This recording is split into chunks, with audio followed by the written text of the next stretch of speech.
Hi, ich bin Katharina. Ich bin Sophie. Ich bin Rebecca. Du möchtest deinem Lieblingsmenschen eine Freude machen und etwas von Herzen schenken? Hier sind 3 Geschenkideen, die du ganz einfach nachmachen kannst. Für mich ist das Schönste am Verschenken, die Reaktionen danach zu sehen und meinen Liebsten so etwas zurückzugeben. Auch einfach zu merken, dass die Person festgestellt hat, dass ich an sie gedacht habe und dass ich mir wirklich was richtig Besonderes auch ausgedacht habe.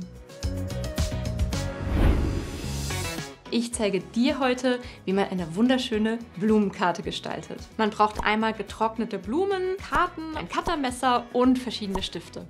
Ja, ich wähle mir jetzt erstmal eine Karte aus und werde mir dann einfach hier ein paar Blüten zusammensuchen, die mir vom Farbschema her einfach sehr, sehr gut gefallen. Jetzt müssen wir das Ganze noch kürzen und dann in die Karte einen Schlitz hineinschneiden. Hier möglichst weit unten, da meine Blumen ja nicht oben weit drüber stehen sollen. Ja, und da ich noch so ein bisschen was drauf malen möchte, entscheide ich mich für ein bisschen breiteren Streifen, damit ich da auch perfekt dann etwas noch verzieren kann später. Jetzt kann ich das praktisch hier in wie so eine kleine Lasche hineinklemmen. Und das Ganze hält dann eben in diesem Schlitz. Und jetzt kann man natürlich hingehen und mit Stiften nochmal das Ganze so ein bisschen persönlicher gestalten. Und das werde ich jetzt auch machen. Du hast viele, viele Möglichkeiten und es gibt viele Variationen, da jemandem eine ganz individuelle Freude zu machen. Das hier ist jetzt meine persönliche Karte. Die kann ich mir vorstellen, sehr schön am Valentinstag zu verschenken. Vielleicht auch einfach so, wenn man jemandem eine Freude machen möchte. Wenn du mehr Inspirationen für deinen Alltag suchst, abonniere den Kanal. Ich zeige dir heute, wie man ein Fotoleporello ganz einfach selber macht. Für das Fotoleporello braucht man Fotos, die können entweder ausgedruckt sein oder mit der Polaroid-Kamera selber geschossen werden, Pappe und eine kleine Schachtel. Als kleinen Tipp von mir, damit alle Fotos den gleichen Look haben, kannst du die direkt in diesem Polaroid-Stil ausdrucken lassen. Zum Basteln benötigt man außerdem einen Kleber, Stifte und eine Schere. Ich starte immer damit, mir die schönsten Fotos rauszusuchen und eben zu gucken, welche auf den Pappstreifen passen und später auch in die Schachtel. Bei der Auswahl versuche ich immer, dass die Farben gut miteinander harmonieren und dass eben genug Abwechslung in den Fotos drinnen ist. Als nächstes brauchst du den Pappstreifen, auf den die Fotos perfekt drauf passen. Du startest jetzt damit, dass du dein erstes Bild ganz unten aufklebst. Ich habe hierfür so einen Klebestempel, du kannst aber auch jeden anderen Kleber dafür verwenden. Anschließend faltest du den Rest von der Pappe im gleichen Abstand zu einer Ziehharmonika und klebst alle anderen Fotos drauf.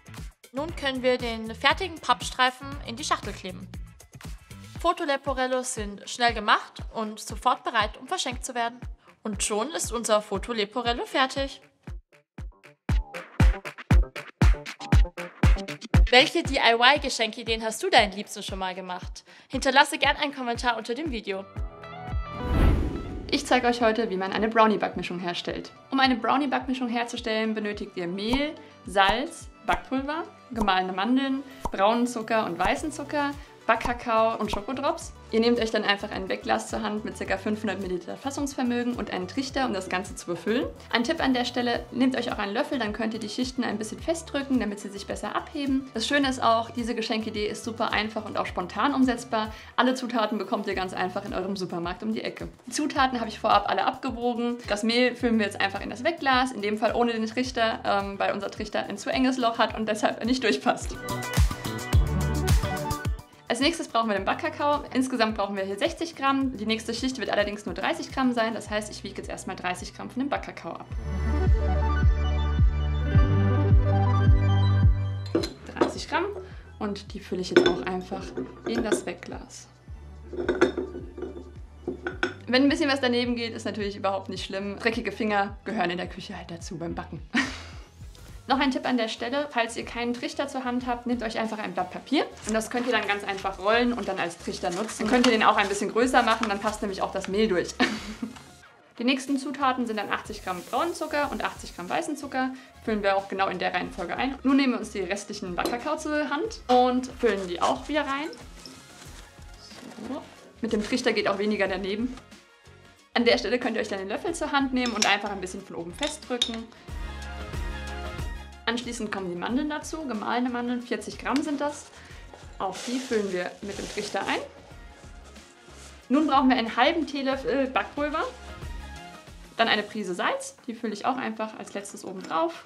Und nun kommt als Abschluss die Schokodrops. Auch da ein Tipp an der Stelle, falls eure geschenkte Person total auf Smarties steht oder auf andere süße Leckereien, könnt ihr natürlich auch da einfach abwandeln, sodass es für die Person am besten passt. Es ist auch ganz wichtig, dass es bis oben hin gefüllt ist, damit dann beim Transport auch die Schichten nicht miteinander sich vermischen und dass durch den Druck das Ganze sich noch ein bisschen setzt. Als nächstes kommt der Deckel drauf. Ganz wichtig, nehmt euch den Gummiring dazu, damit das auch luftdicht verschlossen ist und verschließen das Glas mit den dazu passenden Klemmen. Die fertige Brownie-Backmischung kann natürlich so noch nicht gebacken werden. Hier fehlen noch die flüssigen Zutaten, die wir in dem Fall nicht mit verschenken. Das schreiben wir dann einfach auf das Etikett drauf. Wir benötigen als flüssige Zutaten einmal 50 ml Milch, 2 Eier und 60 Gramm flüssige Butter. Und auf die andere Seite packen wir jetzt einmal drauf, was wir denn hier verschenken, also die Brownie-Backmischung.